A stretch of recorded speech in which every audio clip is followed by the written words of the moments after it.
नुकत्याच पार पडलेल्या कर्नाटक विधानसभाच्या निवडणुकाच्या निकालानंतर तिथे बहुमत मिळाल्याने काँग्रेस पक्षाकडून माहूर तालुक्यामध्ये आनंद साजरा करण्यात आला। यावेळी नारेबाजी करत व मिठाई वाटत व फटाकेबाजी करत संपूर्ण कार्यकर्ते व पदाधिकारी यांनी आपला आनंद साजरा केला व जल्लोषात काँग्रेस पार्टीचा विजय असो व संपूर्ण भारतामध्ये काँग्रेस पक्ष पुन्हा वर्चस्व गाजवेल व यावेळेस काँग्रेस पक्षाचाच प्रधानमंत्री असेल अशी ही आशा व्यक्त करत व आनंद व्यक्त करत नारेबाजी करण्यात आली।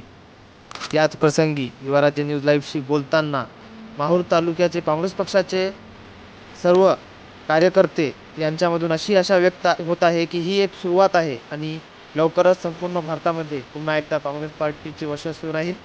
यावेळेस आमचे माहूर तालुक्याचे प्रतिनिधी गोपालराव नाईक यांच्याशी बोलताना काँग्रेस पक्षाचे कार्यकर्ते त्याच्या अनुषंगाने कर्नाटकातील जी काही जनता आहे त्यांनी काँग्रेसवर विश्वास दाखवून आदरणीय राहुलजी गांधी यांच्यावर विश्वास दाखवून आदरणीय मल्लिकार्जुन खरगेजी यांच्यावर विश्वास दाखवून काँग्रेसला बहुमतात निवडून दिल्याबद्दल आम्ही माहूर तालुका काँग्रेस कमिटीच्या वतीने, महाराष्ट्र प्रदेश काँग्रेस कमिटीच्या वतीने व माहूर तालुका महिला काँग्रेसच्या वतीने आज इथे विजयाच्या निमित्त जल्लोष केलेला आहे।